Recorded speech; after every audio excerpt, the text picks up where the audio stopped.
जैन साथी, Rudra postal academy में आप सभी का स्वागत है। तो अभी तक हमने केंद्रीय बैगिंग यूनिट 11 का था। अभी तक हमने पिछले लेक्चर में नोडल डाकघर के बारे में पढ़ा था। नोडल डाकघर के बाद अब आता है केंद्रीय बैगिंग यूनिट। मतलब यह एक ऐसा डाकघर होता है या ऐसी इकाई है, इसको ये मुख्यतः आरएमएस की इकाई है। मतलब ये जो इकाई है किसकी, आरएमएस की इकाई है। इसमें क्या होता है कि जो डाकघरों से प्राप्त बंडल होते हैं या जो बैग होते हैं उनको खोला जाता है और यहाँ पे दो प्रकार के थैले बनाए जाते हैं, एक एल टाइप का, एक आर टाइप का। इसमें क्या होता है, जो बैग बनेंगे वो कैसे बनेंगे, जिलेवार, कस्बेवार, तहसील के हिसाब से या राज्य के हिसाब से। इस प्रकार से डाकों को सॉर्टिंग कर करके एल और आर बैग के माध्यम से डाकों को प्रेषित किया जाता है अन्य डाकघरों के लिए। ऐसे कार्यालयों को क्या कहा जाता है, सेंट्रल बैगिंग यूनिट है, केंद्रीय बैगिंग यूनिट कहा जाता है। ठीक है, तो आप ये याद रखेंगे, जो केंद्रीय बैगिंग यूनिट है वो क्या है, आरएमएस की एक शाखा है, जिसके अंतर्गत डाकघर या छटाई कार्यालय के द्वारा तैयार किए गए जो बंडल है उनको सीधे थैलों में समाविष्ट किया जाता है। यानी कि क्या होता है कि जो बैग प्राप्त हुए हैं उनको खोल करके उनको अलग अलग जिले वाइज या राज्य के हिसाब से या बंडल के हिसाब से या किसी उप डाकघर के हिसाब से आप क्रमबद्ध लगा करके एल और आर टाइप के जो बैग होंगे वो बना करके आप इनको क्या करेंगे, सॉर्टिंग करके भेज देंगे। सॉर्टिंग करके कार्यालय को आगे क्या कर देंगे, इन डाकों को प्रेषित कर दिया जाएगा। ठीक है, इसके बाद हम देखते हैं कि हमारे लोग जो होते हैं वो डाकघर के मुख्यालय में स्थित होते हैं। और यहाँ पर क्या होता है, किस प्रकार का किया जाता है, जो ऐसी डाकें हैं जिन पर किसी ने दावा नहीं किया है। जैसे मान लीजिए कोई डाक आती है जिसपे प्रेषक का पता अधूरा है, ठीक है, और प्राप्तकर्ता द्वारा उसको लिया नहीं गया है, तो भाई जो प्राप्तकर्ता ने रिफ्यूज के रिमार्क के साथ वापस करवा दी है और जो प्रेषक के पास पहुंचा उसका पता पूर्ण ना होने के कारण वो किसी को वितरित नहीं की जा सकती, तो ऐसी डाकों को क्या करते हैं, आरएलओ भेज दिया जाता है, रिटर्न लेटर ऑफिस भेज दिया जाता है, जहां पर इन डाकों क्या किया जाता है, इनका डिस्पोजल करके जाता है इस प्रकार से। ठीक है, फिर हम देखते हैं 12 का लिप्यंतरण केंद्र ट्रांसक्रिप्शन सेंटर। मतलब क्या है, ऐसे डाकघर, ये जो डाकघर है ये एक प्रकार की ऐसी ब्रांच है जो डाकघर के मुख्यालय में स्थित होती है। क्या होती है, डाकघर के मुख्यालय में स्थित होती है। ये अन्य डाकघरों की सुविधा या उनके कार्य को सुगम बनाने के लिए स्थापित की गई है। क्या होता है, जब मान लीजिए कोई लेटर आया है, ये तमिलनाडु से किसी ने भेजा है और ये मान लीजिए भेजा उत्तर प्रदेश में, कहाँ भेजा, यूपी में भेजा है। अब प्राप्त जो प्रेषक है उसने अपनी लोकल लैंग्वेज तमिल में यहाँ पे एड्रेस, प्रेषक का एड्रेस और एड्रेस की एड्रेस तमिल में डाल दिया है। अभी डाक जो है वो जानी है उत्तर प्रदेश में, तो ये जो तमिल है, अब भाई उत्तर प्रदेश के किसी व्यक्ति को तमिल तो आती नहीं है, तो क्या होता है कि जो मुख्यालय होती है उस मुख्यालय में एक शाखा होती है, एक ब्रांच होती है, जिसमें इस जो पते को है, एड्रेस का जो पता है और प्रेषक का जो पता है उसको इंग्लिश में या हिंदी में कन्वर्ट किया जाता है, इंग्लिश या हिंदी में। यानी कि वहाँ की जो लोकल लैंग्वेज है, जहाँ प्राप्तकर्ता को डाक भेजी जा रही है, वहाँ की लोकल लैंग्वेज का जो पता है उसको क्या किया जाएगा, रूपांतरित किया जाएगा या बदल दिया जाता है उस भाषा में। तो ऐसे कार्यालय का जो कार्य होता है इसको क्या बोलते हैं, ट्रांसक्रिप्शन सेंटर या लिप्यंतरण। हम पढ़ेंगे 13 में। 13 में बताए क्या, डाक विनिमय केंद्र, ऑफिस ऑफ एक्सचेंज। ये एक प्रकार के ऐसे डाकघर या छटाई कार्यालय अनुभाग हैं जो विदेशों के साथ डाक का आदान प्रदान करते हैं। यानी कि जो फॉरेन पोस्ट है या फॉरेन डाक जो आती है उसका आदान या प्रदान करते हैं। जो डाकें यहाँ से भेजी जाती हैं, तो जो डाकें भेजी जाती हैं तो उस कार्यालय को क्या कहा जाएगा, सेंडर। ठीक है, इसको कहा जाता है प्रेषक डाक विनिमय केंद्र, प्रेषक डाक विनिमय केंद्र। इसको आवक और जावक भी कहा जाता है। आवक जैसे ये भेज रहे हैं तो इसको क्या, जावक, जावक डाक विनिमय केंद्र। या तो अगर आप विदेशों से जो डाक प्राप्त कर रहे हैं तो उसको क्या कहेंगे, ये जो डाक है ये विदेशों से प्राप्त हुई है, ऐसी डाक को क्या कहा जाएगा, आवक डाक विनिमय केंद्र, आवक डाक विनिमय केंद्र। ठीक है, विनिमय केंद्र। ठीक है, तो ये क्या होगा, ऑफिस ऑफ एक्सचेंज क्या होगा, ऐसा कार्यालय या ऐसी शाखा जिसके द्वारा विदेशों से आने और विदेशों को भेजी जाने वाली डाकों का आदान प्रदान किया जाता है। ऐसे कार्यालय को क्या कहा जाता है, डाक विनिमय केंद्र कहा जाता है। इसके बाद हम देखते हैं कि डाक विनिमय केंद्र में भी कुछ अन्य चीजें बताई गई हैं। जैसे इसके बाद हम देखते हैं पारवहन डाक विनिमय केंद्र जो है, क्या है, पारवहन डाक विनिमय केंद्र है, जो क्या होता है, ये ऐसे कार्यालय हैं, office of exchange of transit, यह एक ऐसे कार्यालय है जो सीमा पर स्थित होते हैं और ये बिना भारत के दूसरे डाकघर या डाक विनिमय केंद्रों के नाम भेजे गए एवं उनसे प्राप्त बंद थैलों को ही प्राप्त करता है। यानी कि ये डाक को नहीं खोलते हैं, ये सिर्फ थैलों के साथ लेन देन करते हैं। यानी कि जो विदेशी डाक आती है, जिस पारवाने या जिस गाड़ी से प्राप्त होती है, उससे डाक लेते हैं और उनको जो भेजी गई डाक है, यानी कि जो भारत के डाक विनिमय केंद्र है उनसे अन्य देशों के लिए भेजी गई डाक है, उनको वो उस गाड़ी के माध्यम से वापस करते हैं। तो क्या होता है, ऐसे कार्यालय क्या कहा जाता है, डाक पारवहन डाक विनिमय केंद्र के नाम से जाना जाता है। ये सीमा पर स्थित होते हैं। ये तो ना किसी डाक को खोलते हैं, ना किसी बंद थैलों को खोला जाता है और ना ही उनके साथ किसी प्रकार का लेन देन करते हैं। ठीक है, फिर हम इसके बाद देखते हैं ऑप्शन अगला है विदेशी डाकघर, विदेश कार्यालय या फॉरेन पोस्ट ऑफिस। क्या कहा जाएगा, फॉरेन पोस्ट ऑफिस।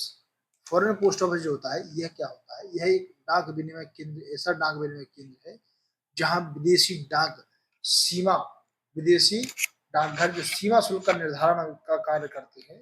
जो विदेश क्या होता है, जब कोई डाक विदेश से प्राप्त होती है तो उस पर जो टैरिफ लगा होता है, जो सीमा शुल्क लगाया जाता है, वो एकदम सही है या नहीं है, इसका जांच क्या कौन करता है, तो विदेशी डाकघर जो होते हैं इनकी जांच करते हैं। ठीक, फिर हम देखते हैं कि जो विदेशों से प्राप्त हुई डाक है उसके अंदर जो योग्य शुल्क, लगने योग्य जो शुल्क है वो वसूल किया जाता है और संदेश मतलब जो प्राप्त करता है उसको मैसेज भेजा जाता है कि आपकी जो डाक है वो कार्यालय में प्राप्त हो चुकी है, फॉरेन पोस्ट ऑफिस में, आप यहाँ आकर कलेक्ट करें और उस पर जो देय राशि है उसका भुगतान करें। ठीक है, इस प्रकार कार्य जो किया जाता है, मतलब कि जो वस्तु की जांच की जाती है और शुल्क के निर्धारण का कार्य भी इस कार्यालय के द्वारा किया जाता है, उसको क्या कहा जाता है, विदेशी डाकघर या विदेश डाकघर कहलाता है। इसके बाद अगला जो कहा गया है वो है उप विदेश डाकघर, यानी सब फॉरेन पोस्ट ऑफिस। ऐसा डाकघर डाक विनिमय केंद्र नहीं है, मतलब ये ऑफिस ऑफ एक्सचेंज नहीं आता है, दूसरों देशों के साथ में ना तो थैले बंद करता है और ना ही उनके से थैलों को प्राप्त करता है। यह सिर्फ सीमा शुल्क की जांच करता है और सीमा शुल्क का लेखा जोखा रखने का कार्य करता है। उप डाकघर जो होते हैं, उप विदेश डाकघर जो होते हैं, ये मुख्यतः प्रेषक को पाने वालों की जो व्यक्ति है उनकी सुविधा के लिए बनाए जाते हैं, ताकि उनको ये सूचना दी जा सके कि आपका जो पार्सल या जो किसी प्रकार की डाक प्राप्त हुई है उसके लिए आपको क्या क्या आवश्यक दस्तावेज लाने हैं और किस प्रकार के शुल्क का भुगतान करना है। ये क्या होता है, सब पोस्ट ऑफिस कहलाते हैं, सब फॉरेन पोस्ट ऑफिस कहलाते हैं। फिर हम देखते हैं ट्रांजिट सेक्शन, यानी पारवहन अनुभाग। क्या होता है, पारवहन अनुभाग जो होता है। अब ट्रांजिट सेक्शन देखते हैं तो यह एक आरएमएस की शाखा है, यह रेल और नदी स्टीमर के मार्गों पर काम करते हैं और इसका जो हेड होता है वो कौन होता है, डाक रक्षक या डाक एजेंट। ठीक है, डाक यानी कि मेल गार्ड या मेल एजेंट जो होते हैं वो इसके हेड होते हैं, प्रभारी होते हैं। और अनुभागों की गिनती क्रम संख्या के अनुसार होती है, इसमें क्रम संख्या होती है जो अनुभागों की गिनती के लिए आवश्यक होती है। फिर हम देखते हैं डाक कार्यालय, यानी कि मेल ऑफिस। क्या होते हैं, मेल ऑफिस। यह आरएमएस की स्थिर शाखा है जो दो प्रकार के होते हैं। एक होता है छटाई डाक कार्यालय, सॉर्टिंग सब ऑफिस। ठीक है, और दूसरा होता है पारवहन डाक कार्यालय, यानी कि पारवहन क्या बोलते हैं, ट्रांजिट पोस्ट ऑफिस या आर्टिकल का मतलब कि डाक कार्यालय, पारवहन डाक कार्यालय जो होते हैं। तो छटाई डाक कार्यालय जो होता है यह डाक थैलों के अंदर की वस्तु एवं आगे भेजे जाने वाले बंद थैलों का निपटान करता है। जो सॉर्टिंग सब ऑफिस है यह क्या करता है कि जो थैले प्राप्त हुए हैं उनके अंदर की वस्तुओं को और उनको आगे भेजने के लिए जो थैले होते हैं उनको बंद करके उनका निपटान करता है। इसका जो हेड होता है वो प्रधान सॉर्टिंग यानी कि हेड सॉर्टिंग असिस्टेंट होता है, प्रधान छटाई सहायक इसका हेड होता है। और इसके बाद हम देखते हैं पारवहन डाक कार्यालय जो है, इसकी जो दूसरी शाखा है, मतलब मिल ऑफिस का जो दूसरा एरिया है उसको कहते हैं, इसका संबंध केवल बंद थैलों से होता है और इसका जो हेड होता है वो डाक एजेंट या डाक रक्षक होता है, जो अपन ने अभी पढ़ा है, डाक एजेंट होता है। फिर हम देखते हैं जो मास मेलिंग सेंटर है उसमें क्या होता है कि एक साथ बल्क में जो डाक आती है, अब उनके लेटर बनाना है, उनको एड्रेस लिखना है, उनको चिपकाना है या फ्रैंक करवाना है, तो ये खाली कवर में लगाना है तो खाली कवर की आवश्यकता है। तो इन सब कार्यों के लिए क्या होता है कि भाई गवर्नमेंट के द्वारा कुछ कॉलेजों में छात्र हो गए या गृहणियां हो गई हैं, पेंशनदार हो गए हैं, तो ये स्वयं अपनी स्वेच्छा से इस प्रकार के कार्य करने के लिए अपनी अभिव्यक्ति व्यक्त करते हैं, तो ऐसे व्यक्तियों के खर्च का जो जिम्मा होता है किसका होता है? मास मेलिंग सेंटर जिसके माध्यम से चलाया जा रहा है उसकी रिस्पॉन्सिबिलिटी बनती है कि वो इन सभी कार्मिक लोगों को उसका वाहन प्रदान करता है। घंटे के हिसाब से उनका जो हिसाब है वो किया जाता है। फिर इसके बाद देखते हैं 15 का गा, जिसमें बताया प्रेस सॉर्टिंग ऑफिस, यानी ये ऐसी जगह कार्यालय स्थापित की जाते हैं जहां पर कोई समाचार पत्र प्रकाशित करने वाली कंपनी या कोई फर्म स्थापित की मतलब की स्थापित की गई हो।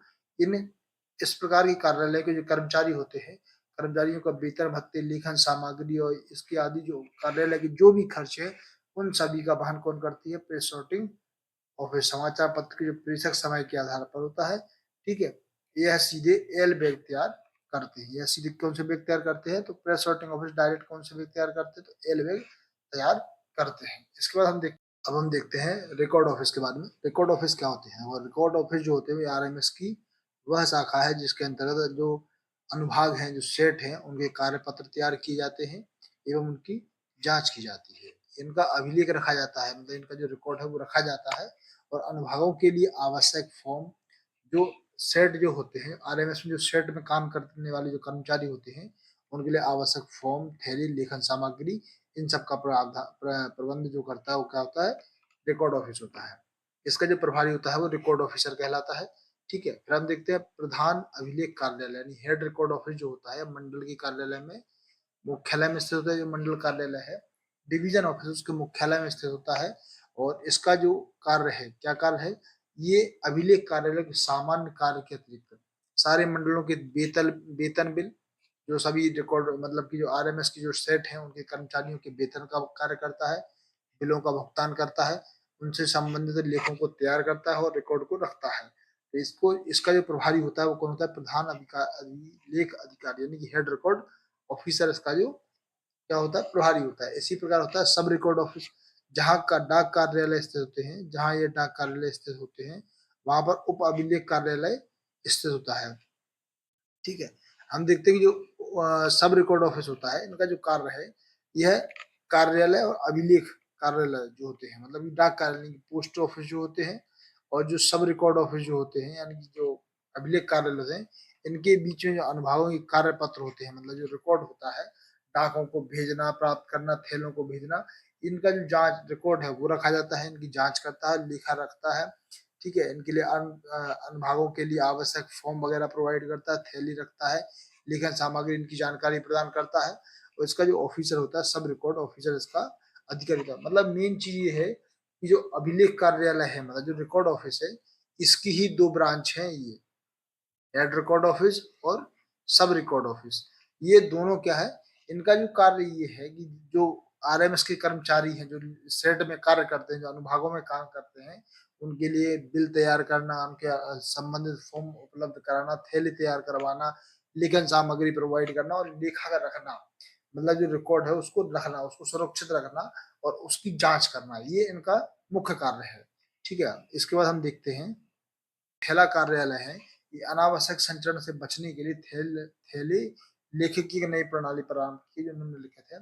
जो और बैग ऑफिस होते हैं वो इस प्रकार की प्रणाली है, उनका जो तंत्र है वो इस प्रकार है कि जो बैग कार्यालय की ऑफिस होता है जिसको बोलते हैं यूनिट थैला कार्यालय, यानी कि जो सबसे निचले स्तर पे होता है, जो बीओ और ईडी कार्यालय होते हैं, इनको छोड़ करके जो ऑफिस होते हैं, यानी सब ऑफिस जो होते हैं, यह यूनिट बैग ऑफिस कहलाते हैं। क्योंकि जो बीओ है, ब्रांच ऑफिस है, जो ईडी कार्यालय है, जो एक्स्ट्रा डिपार्टमेंटल कार्यालय है, वो बैग ऑफिस की जो प्रणाली है उसके अंतर्गत नहीं आते हैं। ठीक है, सबसे निचला जो स्तर है यूनिट कार्यालय जो होगा वो क्या होगा? सब ऑफिस कहलाएंगे। इनका जो कार्यालय है वो एक वर्ष में एक बार न्यूनतम और अधिकतम थैलासीस का इंतजाम संबंधित डाक अधीक्षक 1 जुलाई को करेगा। मतलब क्या होता है, जो डाक आती है जिन थैलों में बंद के, उन थैलों का एक बैलेंस रखा जाता है सभी कार्यालयों में कि हमको एक वर्ष में इतने थैले की आवश्यकता लगभग पड़ती है, तो उतने थैले आपको अधीक्षक के द्वारा 1 जुलाई को प्रदान किए जाते हैं। 1 जुलाई को उन थैलों का रिकॉर्ड दिया जाता है कि इतने थैले आपके कार्यालय को भेजे गए हैं। तो जो यूनिट कार्यालय है वो थैलों कार्यालय के लिए एक जो दैनिक लेखा पुस्तक है, दैनिक थैला पुस्तक जो होती है उसका मेंटेन करता है और प्रतिदिन रिपोर्ट करता है कि हमारे जो कार्यालय उतने बैग प्राप्त हुए हैं और इतने जो बैग हैं वो शेष बचे हुए हैं। ठीक है, और इसके बाद हम देखते हैं जो यूबीओ है, यूबीओ माने कि जो सब ऑफिस जो होते हैं, जो सब ऑफिस जितने भी सब ऑफिस है वो किसके रूप में कार्य करते हैं, यूबीओ के रूप में कार्य करते हैं, यानी यूनिट बैग ऑफिस के रूप में कार्य करते हैं। फिर हम इसके बाद देखते हैं कि जिला थैला कार्यालय, डिस्ट्रिक्ट बैग ऑफिस, यह आरएमएस के जो प्रधान अभिलेख कार्यालय होते हैं, उप अभिलेख कार्यालय होते हैं, मतलब एचआरओ जो होते हैं, head record officer, head record office और सब रिकॉर्ड ऑफिस जो होता है, यह जो कार्य करते हैं, डिस्ट्रिक्ट लेवल पर कार्य करते हैं, इनको जिला थैला कार्यालय कहा जाता है। ये अपवाद के रूप में प्रधान डाकघर भी जिला थैला कार्यालय के रूप में कार्य करते हैं, तो इनको क्या कहा जाता है, डीबीओ कहा जाता है, डिस्ट्रिक्ट बैग ऑफिस कहा जाता है। फिर हम देखते हैं सर्किल बैग ऑफिस। तो जो सर्किल बैग ऑफिस होता है, यह डाकघर के जो मुख्यालय होते हैं, प्रधान डाकघर जो होते हैं, उनके अंतर्गत स्थित होते हैं, और ये डाक वस्तु भंडार के अंतर्गत भी कार्य करते हैं। तो थैलों को उपलब्ध करवाने और वितरित कराने का जो कार्य है, ये कौन करता है, सीबीओ, सर्कल बैग ऑफिस कहलाता है। और इन थैलों की मरम्मत और उनकी नीलामी कार्य भी सर्कल बैग ऑफिस के द्वारा की जाती है। मतलब जो प्रधान जो डाकघर होता है, उसके अंतर्गत क्या होता है कि थैलों की जो संख्या है उसको उपलब्ध कराना, मतलब किसी कार्यालय में थैलों की कमी है तो वहां पे थैलों को उपलब्ध कराना, और जहां अधिक है उनसे थैलों को प्राप्त करना, और जो थैले फट गए हैं, जो खराब हो चुके हैं, उन थैलों की मरम्मत करवाना या उनकी नीलामी करना, यह जो कार्य है वो करता है सेंट्रल बैग ऑफिस करता है। फिर हम देखते हैं केंद्रीय थैला कार्यालय, सेंट्रल बैग ऑफिस। तो ये जो डी सेक्शन है, ये डाक निदेशालय का डी अनुभाग के अंतर्गत कार्य करता है। थैलों को उपलब्ध कराने और वितरण कराने वाले पत्राचार से सीधा संबंध रखता है। डी कार्यालय से क्या होता है, थैलों की जो जानकारी है, जैसे हम देखते हैं कि जो थैला है, जो हमारे यहाँ जो डाक थैले आते हैं वैसे बोरी में बंधे हुए आते हैं। ये जो बोरी आती है, इस बोरी पे यहाँ पे लोगो मोनो बना रहता है भारतीय डाक विभाग का, और उसके नीचे लिखा रहता है जैसे कि मध्य प्रदेश सर्कल या उत्तर प्रदेश सर्कल या अन्य सर्कल, और वहां पे लिखा रहता है जो पुराने थैले हो गए हैं, जो विक्षिप्त हो चुके हैं, जो फट चुके हैं, उन थैलों को क्या किया जाता है, मरम्मत करवाई जाती है, उन थैलों की नीलामी करके नए थैले उपलब्ध करवाए जाते हैं। ठीक है, ये जो कार्य किया जाता है डीएन, जो डी सेक्शन है उसके अंतर्गत करवाया जाता है। जो पत्राचार है जो वो डी सेक्शन के अंतर्गत आता है। फिर हम इसके बाद देखते हैं तो जो सॉर्टिंग असिस्टेंट यानी कि छटाई सहायक जो होते हैं, यह आरएमएस के जो कर्मचारी होते हैं उनको अपन सॉर्टिंग असिस्टेंट कहा जाता है। ऐसे कहा जाता है। इसमें कौन कौन से लोग नहीं आते हैं, तो पर्यवेक्षक अधिकारी हो गए, डाक रक्षक हो गए, चौथी श्रेणी के जो कर्मचारी हो गए, इनको छोड़ करके जो आरएमएस के सभी कर्मचारी वो कौन कहलाते हैं, सॉर्टिंग असिस्टेंट।